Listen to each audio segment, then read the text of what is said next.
Hello students, Saha tutorials online classes में आपका स्वागत है। आज हम लोग लाइफ साइंस में सेल डिवीजन चैप्टर डिस्कस करेंगे। लाइफ साइंस में सेल डिवीजन एक ऐसा चैप्टर है जहां बहुत सारी चीज को लेकर आपको बहुत ध्यान से पढ़ना पड़ेगा।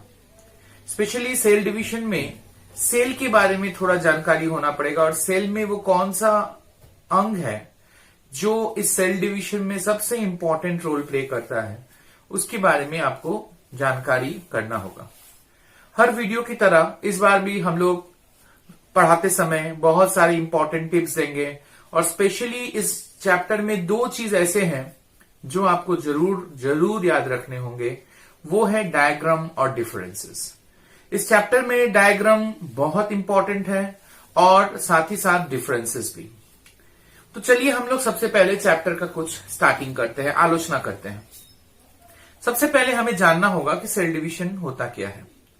तो सेल डिवीजन मतलब नाम का जैसा है, कोई हिंदी में हम लोग इसको कोशिका विभाजन बोलते हैं कि कोशिका, जैसे हम लोग में क्या होता है, एक रिप्रोडक्शन प्रोसेस होता है, प्रजनन क्रिया होती है और उस प्रजनन क्रिया के दौरान हमारे संतान जन्म लेते हैं।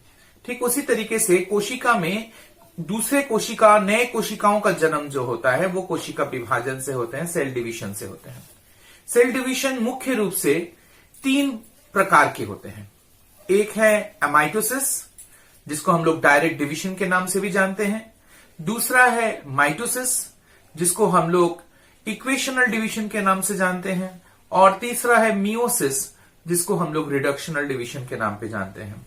ये तीनों प्रोसेस के बारे में हम लोग आज इस वीडियो में आलोचना करेंगे।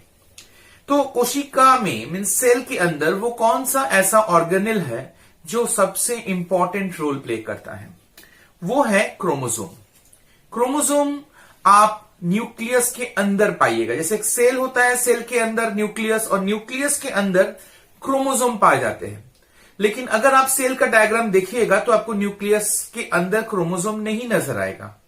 तो क्यों नहीं नजर आएगा? क्योंकि वहां क्रोमैटिन नेटवर्क बोल के एक रचना पाई जाती है। वो क्रोमैटिन नेटवर्क और कुछ नहीं है बल्कि क्रोमोसोम के जालीनुमा रचना है। मतलब कई क्रोमोसोम्स एक साथ जुड़कर वो क्रोमैटिन नेटवर्क नामक रचना बनाती है। और जब कोशिका विभाजन होने लगती है तो वो कोशिका विभाजन के समय वो जालीनुमा रचना में से हर एक क्रोमोसोम एक दूसरे से अलग होकर स्पष्ट रूप से दिखाई देने लगते हैं।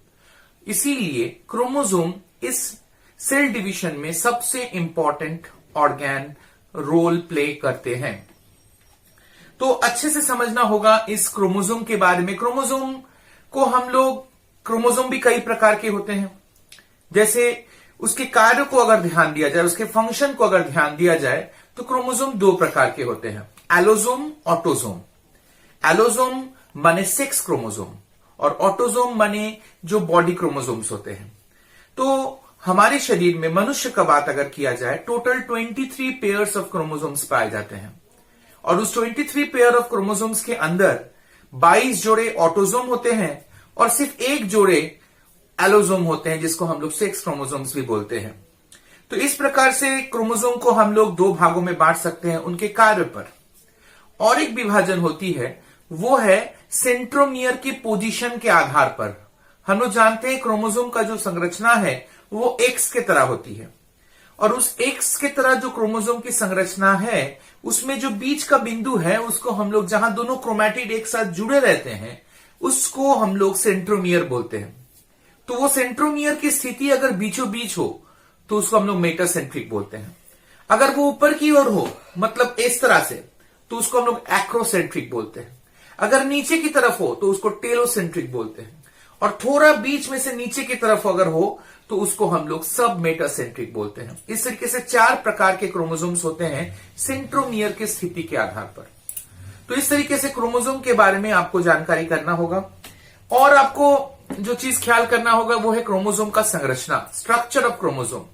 स्ट्रक्चर ऑफ क्रोमोसोम में दो भाग होते हैं, एक स्ट्रक्चर ऑफ क्रोमोसोम और दूसरा केमिकल कॉम्पोजिशन ऑफ क्रोमोसोम। ये दोनों चीज भी हम लोग इस वीडियो में विस्तार में आलोचना करेंगे। क्रोमोसोम पढ़ लेने के बाद आपको ये तीनों कोशिका विभाजन के बारे में विस्तार में पढ़ना पड़ेगा। एमाइटोसिस डायरेक्ट डिवीजन बोलते हैं, प्रत्यक्ष विभाजन क्रिया, ये हम लोग मनुष्य में या जीवों में बहुत कमी होती है, लोअर ऑर्गेनिजम्स में होती है, जो सूक्ष्म जीव हैं उनके अंदर होते हैं, जिनके अंदर ये सेल डिवीजन का जो प्रोसेस है उतना डेवलप्ड नहीं है, और डेवलप ना होने के कारण उनमें ये डायरेक्ट डिवीजन होती है। लेकिन माइटोसिस और मियोसिस दोनों ही बहुत ही एडवांस लेवल के प्रोसेस हैं, और इनके बारे में आपको विस्तार में पढ़ना होगा। जैसे अगर हम लोग माइटोसिस का बात करें, उसमें 2 भाग होते हैं, कैरियोकाइनेसिस, साइटोकाइनेसिस। कैरियोकाइनेसिस के 4-5 भाग होते हैं, और ठीक साइटोकाइनेसिस भी आपको अलग से पढ़ना पड़ेगा। तो ये सब चीज हम लोग इसमें आलोचना करेंगे। इसके अलावा सेल साइकिल एक प्रोसेस है। सेल साइकिल क्या है ना, एक सेल के अंदर जितने परिवर्तन होते हैं टोटल लाइफ में उसका, माने स्टार्टिंग जन्म से लेकर मैच्योरिटी होने के बाद जो दूसरा सेल डिवाइड हो रहा है, ये पूरा प्रोसेस जो होता है इसको सेल साइकिल कहते हैं। हम लोग इसका परिभाषा में बोलते हैं कि कोशिका विभाजन के समय या विभाजन के पूर्व में उसके पूरे अवधि में जो परिवर्तन उसके अंदर होती है उसको हम लोग कोशिका चक्र या सेल साइकिल कहते हैं। तो उसके बारे में भी हम लोग इसमें देखेंगे, और मियोसिस के बारे में आलोचना करना होगा। मियोसिस का एक ऐसा बात है जो आपको ख्याल करना होगा, बुक में इसका व्याख्या बहुत ज्यादा करके दिया है, लेकिन हम लोग के वेस्ट बंगाल बोर्ड के सिलेबस में उसका व्याख्या या उसका अवसर नहीं है उतना। आपको सिर्फ 2-3 पॉइंट उसमें पढ़ना होगा, मैं इसमें बताया हूं, इसको आप लोग जरूर ख्याल करिएगा और इसको नोट डाउन भी करिएगा, क्योंकि आपको सिर्फ उतना ही पढ़ना है जितना सिलेबस में है। क्योंकि सिलेबस से बाहर किताब में ज्यादा पढ़ने से आप उतना समय नष्ट करिएगा, और फिर वो समय जो है बहुमूल्य है। हम लोग जानते हैं time and tide waits for none. तो इसीलिए आप जो है अगर इस तरह से ख्याल करिएगा इन सारे बातों का कि सिलेबस में क्या है, तो आपका पढ़ाई जो होगा वो फलदायक होगा और आपको उसके नंबर भी मिलेंगे। तो इसके अलावा और छोटे छोटे कुछ क्वेश्चन है, जैसे हैप्लॉइड, डिप्लॉइड, ये सब के बारे में हम लोग इसमें पढ़ेंगे। और पढ़ना है हमें, सेल साइकिल बता चुके हैं, क्रोमोसोम्स के फंक्शन भी आपको बता दिए हैं। क्रोमोसोम क्या करते हैं, सेल डिवीजन में सबसे रोल प्ले करते हैं। 2 प्रकार के सेल होते हैं जो कि प्रोकैरियोटिक और यूकैरियोटिक। प्रोकैरियोटिक माने हमने जैसे बोला एमाइटोसिस कहां होती है, लोअर ऑर्गेनिजम्स में। क्यों होती है, क्योंकि वो सूक्ष्म जीव हैं, उनके अंदर डेवलप्ड सिस्टम नहीं है, और डेवलप्ड सिस्टम ना होने के कारण वो लोग कोशिका विभाजन इस तरीके से नहीं कर पाते जैसे हम लोग करते हैं, और उसके अंदर ये प्रक्रिया होती है एमाइटोसिस वाली। और यही कारण है कि उनके सेल को या उनके न्यूक्लियस को हम लोग प्रोकैरियोटिक बोलते हैं, मतलब जिनके सेल उतना डेवलप्ड नहीं है। उल्टा तरफ हम लोग का सेल यूकैरियोटिक है। क्यों यूकैरियोटिक है, क्योंकि इनके अंदर सारे कोशिकांग पाए जाते हैं जो नॉर्मली एक कोशिका के अंदर पाया जाता है। तो ये एक चीज पढ़ना होगा। और लास्ट में अगर हम बात करें तो ऑलरेडी मैं पहले भी बता चुका हूं कि इस चैप्टर में बहुत सारे डायग्राम्स हैं। इन डायग्राम्स को आपको प्रैक्टिस करने होंगे, और मैं भी आपको पढ़ाते समय दिखाऊंगा, उनको आप नोट डाउन कर लीजिएगा, किताब में दाग लगा लीजिएगा, और घर में भी आप लोग प्रैक्टिस करिएगा, क्योंकि ये आता ही है। तो ये एक बात बताया, और डिफरेंसेस के बारे में भी आपको बताया। डिफरेंसेस बहुत सारे हैं और वो आपको दाग लगाने होंगे, क्योंकि ये डिफरेंसेस हम लोग पढ़ते पढ़ते बात करेंगे, और उसी के साथ आपको जो है ये सब चीजों का ख्याल रखना होगा। सबसे पहले अगर हम लोग देखें cell division, the active process by which a mother cell duplicates itself to rise to daughter cells, अर्थात वो सक्रिय प्रक्रिया जिसके दौरान एक मातृ कोशिका अपने आप से दोहराकर पुत्री कोशिका का जन्म देती है, उसको हम लोग कोशिका विभाजन बोलते हैं। मातृ कोशिका से पुत्री कोशिका का जन्म होता है, इसी प्रक्रिया को हम लोग कोशिका विभाजन कहते हैं। कोशिका विभाजन का इंपॉर्टेंस अगर देखा जाए तो वृद्धि, प्रजनन और टूटे फूटे कोशिकाओं का मरम्मत अर्थात ग्रोथ, रिप्रोडक्शन और रिपेयर ऑफ सेल्स, ये सब पॉइंट्स आप अलग से भी कुछ किताब से जोड़ सकते हैं, लेकिन ये मुख्य रूप से हम लोग लिखते हैं उत्तर पे। इसके बाद type of cell divisions. Type of cell divisions में जैसे मैंने बताया था एमाइटोसिस, माइटोसिस, मियोसिस, प्रत्यक्ष कोशिका विभाजन, सम विभाजन और राश विभाजन। तो सम और राश क्यों कहते हैं यह आप लोग जानते हैं। सम विभाजन मतलब पुत्री कोशिका जब जन्म लेती है उसमें क्रोमोसोम की संख्या मातृ कोशिका के बराबर होती है, इसीलिए इसको सम विभाजन कहते हैं माइटोसिस को। और मियोसिस में जो पुत्री कोशिका जन्म लेती है वो मातृ कोशिका में क्रोमोसोम संख्या की आधी हो जाती है, इसी कारण से इसको हम लोग ह्रास विभाजन भी कहते हैं। ये बहुत ही इंपॉर्टेंट क्वेश्चन है और हमेशा ये पूछे जाते हैं, इसलिए आप लोग भी इसको थोड़ा सा ध्यान से ख्याल करिएगा कि माइटोसिस मतलब सम विभाजन और मियोसिस मतलब ह्रास विभाजन। इनके बारे में ये दोनों पॉइंट्स आपको तीनों के बारे में पढ़ना है। साइट ऑफ ऑकरेंस मतलब ये कौन से कोशिकाओं में ये प्रक्रियाएं संपन्न होती है, ये आपको याद करने होंगे, शॉर्ट क्वेश्चंस में पूछे जाते हैं और डिफरेंस में भी काम आएंगे। साइट ऑफ ऑकरेंस माने क्रियास्थल। दूसरा है इंपॉर्टेंस, ये तीनों प्रोसेस के इंपॉर्टेंस आपको पढ़ने होंगे। इंपॉर्टेंस मैंने यहां लिख दिया है, ये 3 पॉइंट, ये तीनों पॉइंट आप यहां लिख सकते हैं क्योंकि ये कॉमन पॉइंट्स है और इसके साथ आप किसी के साथ भी आप लिखिएगा तो वो चलेगा। अब आते हैं हम लोग जो हम बताए थे वीडियो के स्टार्टिंग में, वो है कोशिका के अंदर वो कौन सा अंग जो कोशिका विभाजन में सबसे महत्वपूर्ण भूमिका निभाती है, और वो है क्रोमोसोम्स।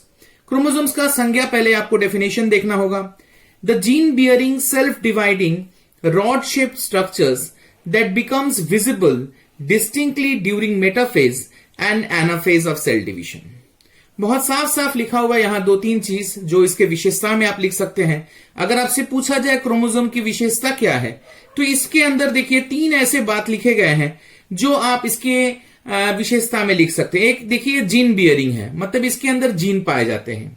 दूसरा सेल्फ डिवाइडिंग, मतलब इसके अंदर ये विभाजित स्वतः होती है। रॉड शेप स्ट्रक्चर, मतलब इसका आकार बेलनाकार होती है। और एक बात, ये कब दिखाई देती है, मेटाफेज और एनाफेज में दिखाई देती है। तो ये सब इसके परिभाषा में है और इसको आप चाहें तो विशेषता में भी लिख सकते हैं। अब ध्यान से देखिए क्रोमोसोम है कहां पर। जैसे मैंने आपको बताया था, कोशिका के अंदर न्यूक्लियस होती है। न्यूक्लियस के अंदर अगर आप देखिएगा तो क्रोमैटिन रेटिक्यूलम या क्रोमैटिन नेटवर्क बोलकर एक रचना पाई जाती है। ये रचना सूतानुमा रचनाओं का एक जाल जैसी रचना है। सूतानुमा माने thread like structures. Thread like structures का एक वेब बना हुआ है, जाल, और उस जाल में डीएनए होते हैं। अब डीएनए या तो खुले होंगे या तो बंधे होंगे। जो बंधे होंगे वो क्रोमोसोम्स है और जो खुले हैं उनको हम लोग क्रोमैटिन फाइबर्स के नाम से जानते हैं। अब अलग से हमें इसके बारे में पढ़ना होगा, वो है जीन।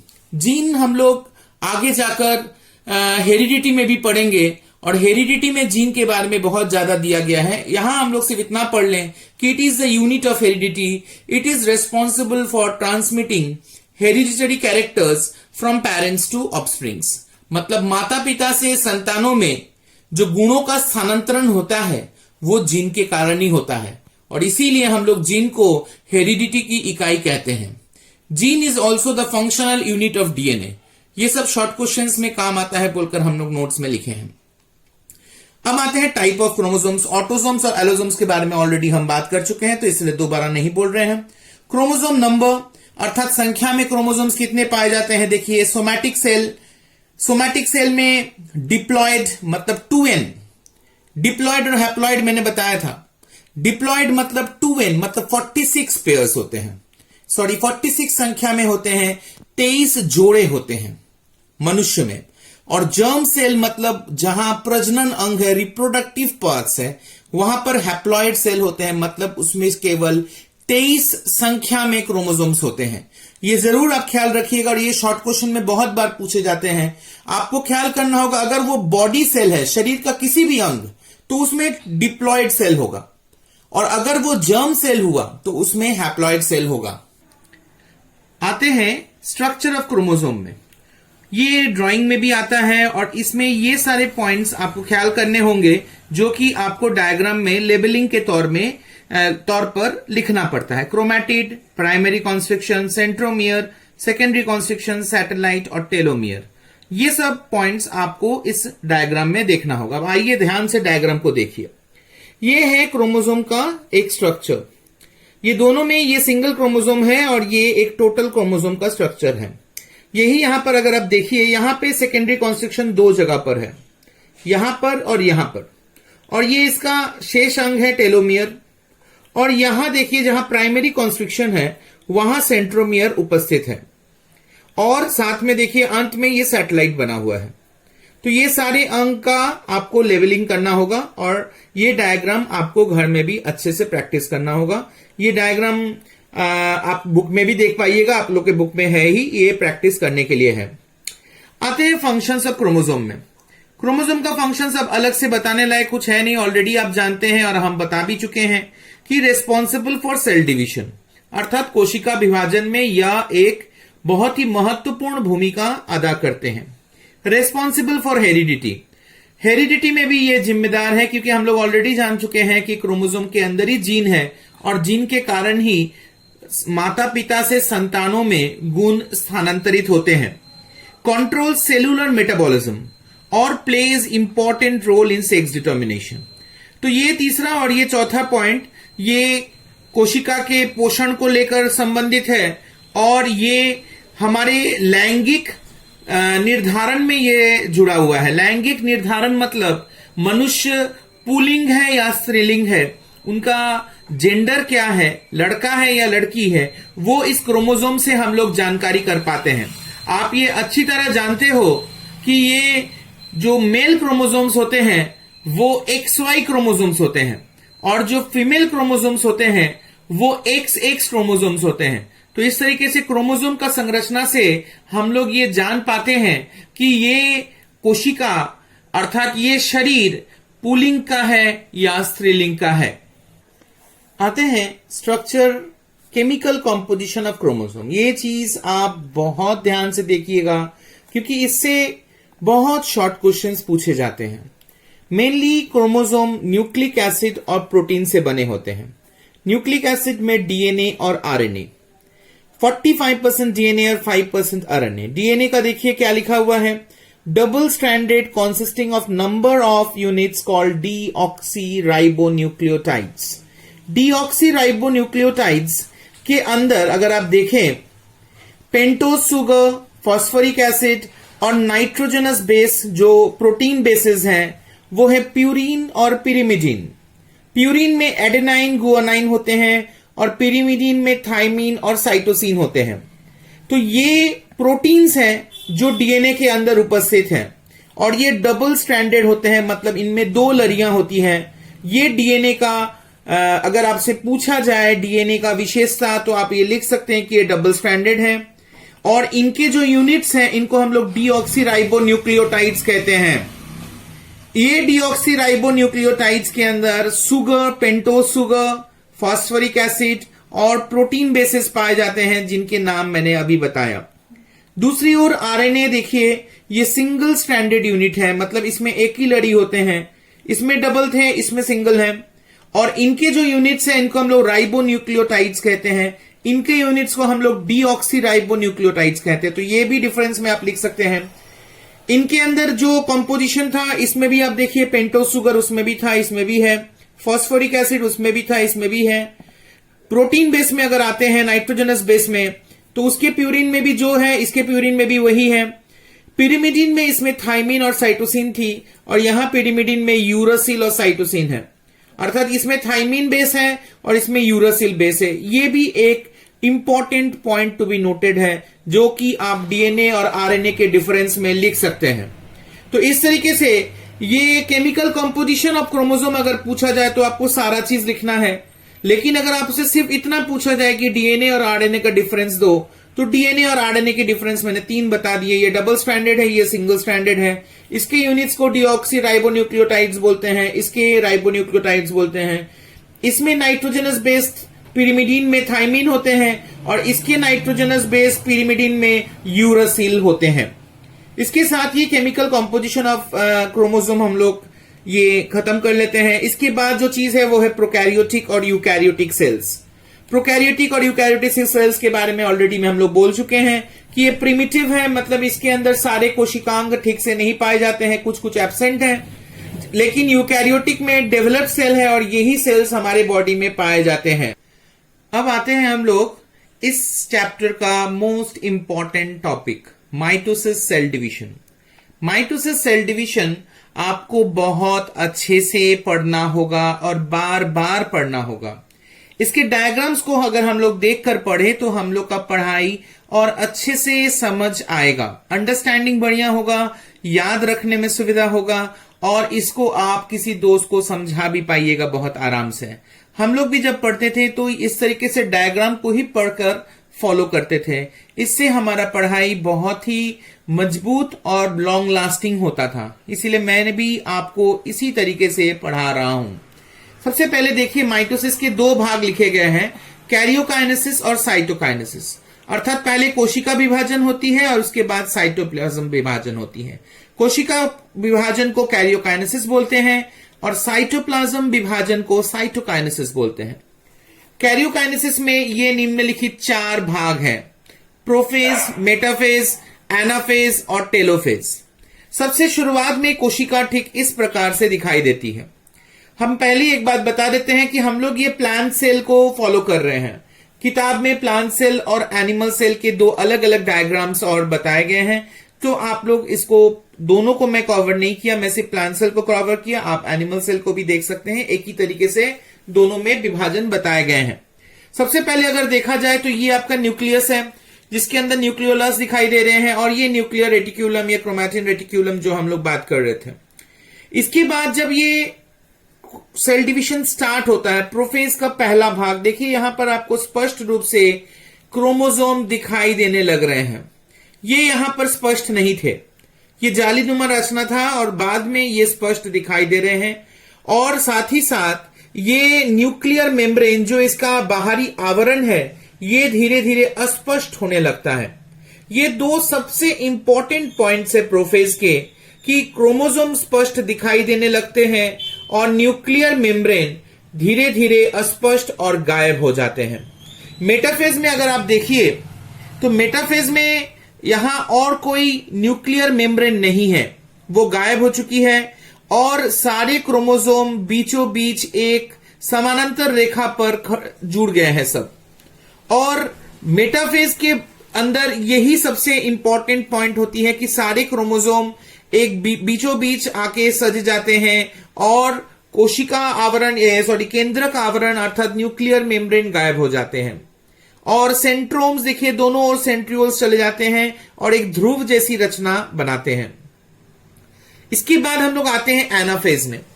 एनाफेज में देखिए ये क्रोमोसोम्स जो बीच में सजे हुए थे, ये एक एक क्रोमैटिड्स में विभाजित हो जाते हैं। सारे क्रोमोसोम्स अलग अलग दो भागों में बट गए हैं। दोनों क्रोमोसोम्स बटने के बाद इनको क्रोमैटिड्स कहा जाता है। फिर से हम बता रहे हैं, क्रोमोसोम्स थे बीचों बीच सजे हुए मेटाफेज में, लेकिन जैसे ही ये एनाफेज में आ रहे हैं, देखिए ये दोनों क्रोमोसोम बट गए हैं दो भागों में और बट जाने के बाद ये क्रोमोसोम का नाम क्रोमैटिड्स हो जाते हैं। ये क्रोमैटिड्स अब ये दोनों ध्रुवों की ओर गति करने लगते हैं, अर्थात ये सारे क्रोमैटिड्स इधर गति करने लगे और ये जो क्रोमैटिड्स है ऊपर गति करने लगे हैं। ये जो सूतानुमा रचना आपको दिख रहा है, इसको हम लोग स्पिंडल फाइबर बोलते हैं और ये इस क्रोमैटिड्स को ध्रुव की ओर खींचने में सहायक है। बीच भाग जहां पर ये सारे क्रोमोसोम सजे थे उसको हम लोग सेल प्लेट बोलते हैं। ये आगे जाकर टेलोफेज में देखिए ये सारे क्रोमैटिड्स जो यहां बीचों बीच थे और अपने अपने ध्रुवों की ओर गति कर रहे थे, वो अपने अपने ध्रुवों में पहुंच चुके हैं और पहुंचने के बाद यहां वापस ये कुंडलित हो रहे हैं, मतलब फोल्ड होने लगे स्टार्ट हो गए हैं और ये कुंडलित होना स्टार्ट होने के साथ ही साथ वापस यहां एक आवरण दिखाई देगा जो आप ये टेलोफेज के सेकेंड स्टेज में देखिए ऑलरेडी एक दूसरे से जुड़ चुके हैं और यहां पर न्यूक्लियर मेम्ब्रेन वापस दिखाई देने लगे हैं दोनों ध्रुवों में। टेलोफेज के अंत होते होते अगर हम लोग प्रोफेज को देखें, यहां पर प्रोफेज था, यहां एक कोशिका के अंदर एक ही केंद्रक था, लेकिन टेलोफेज आते आते एक कोशिका के अंदर दो केंद्रक नजर आ रहे हैं। इनको हम लोग डॉटर न्यूक्लियस बोलते हैं अर्थात पुत्री केंद्रक, और यही आगे जाकर दो अलग अलग भागों में बढ़ जाते हैं जो हम बगल के ड्राइंग में देख रहे हैं। साइटोकाइनेसिस में होता क्या है कि यहां तक हम एक बात बता दें कि कैरियोकाइनेसिस समाप्त हो जा रहा है। कैरियोकाइनेसिस समाप्त में क्या दिख रहे हैं, हम लोग पहले ही बताए थे कि कैरियोकाइनेसिस में न्यूक्लियस डिवीजन होता है। तो न्यूक्लियस डिवीजन माने केंद्रक का विभाजन, और हम लोग यहां देख रहे हैं कि केंद्रक 2 भागों में बढ़ चुकी है, और यहीं पर टेलोफेज के साथ साथ आपका कैरियोकाइनेसिस प्रोसेस एंड करते हैं, और इसके बाद साइटोकाइनेसिस मतलब साइटोप्लाज्म विभाजन, और 2 भागों में इस तरीके से सेल 2 भाग में बट जा रहा है, और इन दोनों भागों को हम लोग डॉटर सेल्स बोलते हैं, अर्थात पुत्री कोशिका बोलते हैं। इस प्रकार से माइटोसिस कोशिका विभाजन संपन्न होता है। उम्मीद है कि आप ये सारे पॉइंट्स नोट डाउन किए हैं जो मैं बीच बीच में बताते गया, और ये सारे पॉइंट्स आपको ड्राइंग में भी दिखाने होंगे स्पष्ट रूप से। इस प्रकार से माइटोसिस सेल डिवीजन के बाद हम लोग ये सेल साइकिल के बारे में जरूर पढ़ सकते हैं कि सेल साइकिल में ऑलरेडी इसका डेफिनेशन शुरू में बताया था कि एक सेल के अंदर जो जो परिवर्तन होते हैं डिवीजन के दौरान और उसके अवधि के दौरान, उसी को हम लोग सेल साइकिल कहते हैं। तो ये डायग्राम को अगर आप देखिएगा बड़े अच्छे से समझ में आता है कि G1 phase, S phase, G2 phase और M phase. M phase already हम लोग पढ़ चुके हैं, जो कि माइटोटिक सेल डिवीजन फेज, जिसमें ऑलरेडी 5 भाग मतलब प्रोफेज, मेटाफेज, एनाफेज, टेलोफेज, ये चारों को लेकर कैरियोकाइनेसिस और अंत में साइटोकाइनेसिस, ये आपका एम फेज आता है, और यही एक्टिव पीरियड है। बाकी रेस्टिंग पीरियड है जो इंटरफेज कहा जाता है, और इस इंटरफेज के अंदर ये तीनों भाग आते हैं G1, S और G2। तो अगर इंटरफेज को देखें G1, S और G2, इंटरफेज को रेस्टिंग पीरियड कहा जाता है क्योंकि इस समय कोशिका विश्राम अवस्था में रहते हैं, उनके अंदर कोई भी परिवर्तन नजर नहीं आते हैं। लेकिन इसको हम लोग रेस्टिंग पीरियड नहीं कह सकते हैं, बिकॉज कोशिका अपने आप को विभाजन करने के लिए इस समय तैयार करते हैं। देखिए G1 फेज में आरएनए और प्रोटीन सिंथेसाइज्ड होते हैं, एस फेज में डीएनए डबल हो जाते हैं और हिस्टोन प्रोटीन सिंथेसाइज्ड होते हैं, और G2 फेज में वापस आरएनए और प्रोटीन सिंथेसाइज्ड होते हैं।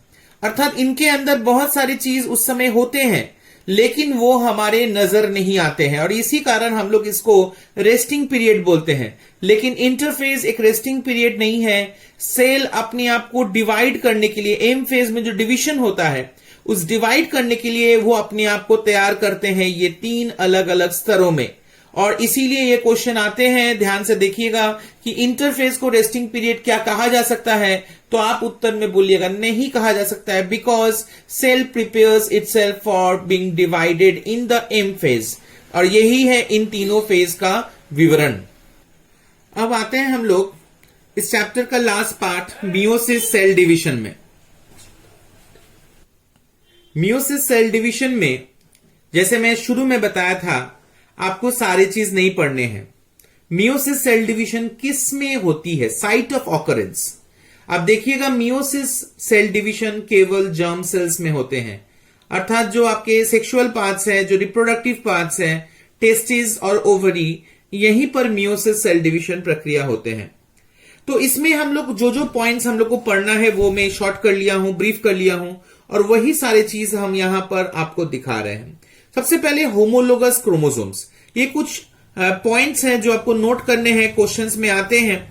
होमोलोगस क्रोमोसोम्स का मतलब है कि corresponding pair of paternal and maternal chromosomes identical in structure bearing same genes और देयर एलील्स।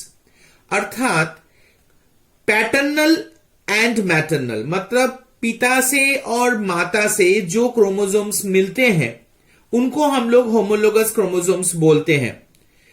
जरूरी सी बात यहां ध्यान रखने होंगे कि उनके आइडेंटिकल इन स्ट्रक्चर मतलब इनके स्ट्रक्चर एक जैसे हैं, लेकिन उनके अंदर जीन्स एक जैसे हो भी सकते हैं या नहीं भी हो सकते हैं, वो एलिल्स भी हो सकते हैं, लेकिन स्ट्रक्चर दोनों का सेम है, और इसीलिए इसको होमोलोगस क्रोमोसोम्स कहते हैं। होमोलोगस क्रोमोसोम्स पिता और माता दोनों से हमें प्राप्त होते हैं। पिता के शरीर में भी होमोलोगस क्रोमोसोम्स होते हैं और माता के शरीर में भी होमोलोगस क्रोमोसोम्स होते हैं, और दोनों स्ट्रक्चर में सेम होते हैं। अब आते हैं sister and non sister chromatids. Sister chromatids मतलब same copy of a single chromosome connected by a common centromere. अर्थात ऐसा क्रोमोसोम के दोनों क्रोमैटिड्स जो एक दूसरे से एक सेंट्रोमियर से जुड़े हैं उसको हम लोग सिस्टर क्रोमैटिड्स कहते हैं। जैसे पिता के शरीर में जो क्रोमोसोम होते हैं या फिर माता के शरीर में जो क्रोमोसोम्स होते हैं वो एक जोड़ी क्रोमोसोम्स के एक एक लड़ी को हम लोग क्रोमैटिड्स कहते हैं और वो क्रोमैटिड्स को हम लोग सिस्टर क्रोमैटिड्स कहते हैं क्योंकि वो लोग एक जैसे होते हैं। लेकिन एक क्रोमैटिड पिता का और एक क्रोमैटिड माता का शरीर से अगर लिया जाए तो उसको हम लोग नॉन सिस्टर क्रोमैटिड्स कहते हैं। तो नॉन सिस्टर क्रोमैटिड्स क्या हुआ ना, माने मेल और फीमेल, पुरुष और स्त्री के एक एक क्रोमैटिड्स को अगर लिया जाए तो उसको हम लोग नॉन सिस्टर क्रोमैटिड्स कहते हैं। लेकिन सिर्फ पुरुष के शरीर में अगर क्रोमैटिड देखा जाए तो उसको सिस्टर क्रोमैटिड्स कहा जाएगा। अगर सिर्फ महिला या स्त्री के शरीर के क्रोमोसोम्स को देखा जाए तो उसके क्रोमैटिड्स को भी हम लोग सिस्टर क्रोमैटिड्स कहेंगे। लेकिन अगर एक पुरुष से लिया जाए, एक स्त्री से लिया जाए तो उसको नॉन सिस्टर क्रोमैटिड्स कहेंगे। मियोसिस के इंपॉर्टेंट फीचर्स, सबसे पहले सेपरेशन ऑफ होमोलोगस क्रोमोसोम्स। हम लोग ऑलरेडी होमोलोगस क्रोमोसोम्स के बारे में पढ़ चुके हैं और वो सेपरेट होते हैं सबसे पहले एनाफेज में। एनाफेज में सेपरेशन टेक्स प्लेस। इसके बाद reduction in chromosome number. Reduction in chromosome number को इस तरीके से आप देख सकते हैं कि फर्स्ट मियोसिस डिवीजन में 2n रिडक्शन डिवीजन के तौर पर nn मतलब पुत्री कोशिका में ये जाकर दो भागों में बढ़ जाते हैं और इसी कारण से इसको हम लोग रिडक्शन डिवीजन या राश विभाजन कहते हैं। आगे जाकर जब सेकेंड प्रोसेस कैरी आउट होता है तो ये पुत्री कोशिका अपने आप को डुप्लीकेट कर लेते हैं और इस तरीके से हैप्लॉइड सेल्स बनते हैं। और यहां अगर शुरू में देखिए मातृ कोशिका में 2n और पुत्री कोशिका में n गिरावट होती है या ह्रास होती है और इसी कारण से मियोसिस को हम लोग रिडक्शनल डिवीजन भी कहते हैं। इन दोनों को अगर हम लोग अंतर पूछा जाए कि फर्स्ट मियोसिस और सेकेंड मियोसिस, तो फर्स्ट मियोसिस में रिडक्शन हो जाती है, सेकेंड मियोसिस में सिर्फ उसका डुप्लीकेट होते हैं, उसमें क्रोमोसोम संख्या में कोई परिवर्तन नहीं नजर आते हैं। अंत में क्रॉसिंग ओवर, ये बहुत ही इंपॉर्टेंट है और क्रॉसिंग ओवर बार बार पूछे जाते हैं, इसीलिए इसको हम लोग इस तरह डायग्राम्स में दिखाए हैं। क्रॉसिंग ओवर में क्या होता है, during prophase of meiosis non sister chromatids may form crossing over. It forms a X-like structure called chiasma. अर्थात अगर आप देखिए तो ये है पुरुष के शरीर का क्रोमोसोम और ये है स्त्री के शरीर का क्रोमोसोम। जब ये क्रोमोसोम्स आपस में इस तरह क्रोमैटिड्स का रचना बनाते हैं और ये जाकर देखिए दोनों में जब ये जुड़ते हैं तो यहां और यहां इन दोनों जगह पर ये क्रॉस स्ट्रक्चर बना रहे हैं और इसी को हम लोग क्रॉसिंग ओवर बोलते हैं। ए और बी पॉइंट में क्रॉसिंग ओवर हुआ है और ये क्रॉस को हम लोग कायाज्मा बोलते हैं। ख्याल करिएगा, क्रॉसिंग ओवर प्रोसेस को बोलते हैं और कायाज्मा इस स्ट्रक्चर को बोलते हैं जो एक्स लाइक स्ट्रक्चर है। आगे जाकर जब ये क्रोमोसोम तैयार हुआ तो यहां देखिए एक क्रोमैटिड प्योरली पैटर्नल क्रोमैटिड है जबकि दूसरा वाला paternal and maternal mix chromatid है। अर्थात इसके अंदर पैटर्नल और मैटरनल दोनों के गुण स्थित है। ठीक उसी तरीके से यहां भी वही देखिए कि नीचे वाला पूरी तरह मैटरनल क्रोमैटिड है लेकिन यहां ये दूसरा क्रोमैटिड यहां पे पैटर्नल और मैटरनल क्रोमैटिड्स हैं। तो इस तरीके से मियोसिस के प्रोसेस में आप पूरा डिटेल्स नहीं पढ़िएगा, ये सारे पॉइंट्स आप देख लीजिएगा और साथ में इसका इंपॉर्टेंस भी देख लीजिएगा। इस तरीके से मियोसिस प्रोसेस का एंड होता है और साथ में ये सेल डिवीजन चैप्टर भी। आप लोग ये पूरा वीडियो देखकर बहुत टायर्ड हो गए होंगे कि काफी लंबा वीडियो है और हम लोग पूरा एक वीडियो में लाने का कोशिश किए क्योंकि अगर हम इसको अलग अलग करते तो बहुत सारे खंड में इसको बांटना पड़ता। सेल साइकिल अलग, माइटोसिस अलग, मियोसिस अलग, तो हम लोग सोचे कि एक लंबा वीडियो बना के पूरा ही एक में लाते हैं। पूरा वीडियो को आप लोग जब पढ़िएगा, लेकिन मैं पहले भी बताया हूं, आप लोग लेकिन पॉज करके अलग अलग खंड में इन अलग अलग चीजों को नोट डाउन करके पढ़िएगा। बार बार ये वीडियो को देखिए ताकि आपको ये पूरा चीज अच्छे से समझ में आए। और सेल डिवीजन एक ऐसा टॉपिक है, उससे क्वेश्चंस आएंगे ही परीक्षा में और अच्छे से आंसर लिखने के लिए, लेकिन वो सारे टिप्स जो हम आपको वीडियो के दौरान बताते आए हैं उन सारे चीज को आपको अपने आंसर में शामिल करना होगा। समय समय पर हम लोग नोट्स देते ही हैं, वो बात अलग है, लेकिन आपको ये सारे चीज ख्याल करने होंगे। तो उम्मीद है कि आपको हम लोग का ये मेहनत और ये वीडियो पसंद आया, और आप लोग इसको जरूर कमेंट सेक्शन में जाकर कुछ ना कुछ जरूर कमेंट करिए, ताकि हम लोग के लिए बहुत ही ये इंस्पायरिंग और मोटिवेशनल होती है। आगे भी हम लोग इस तरह का वीडियोस बनाएंगे और बाकी चैप्टर्स को भी कवर करेंगे। तो आज तक के लिए हम लोग यही खत्म कर रहे हैं, और ऑनलाइन क्लासेस ऐसे ही जारी हैं और हम लोग को ऐसे ही पढ़ना होगा। तो हम लोग ऐसे और वीडियोस आपके सामने प्रस्तुत करेंगे। तो तब तक के लिए बाय बाय।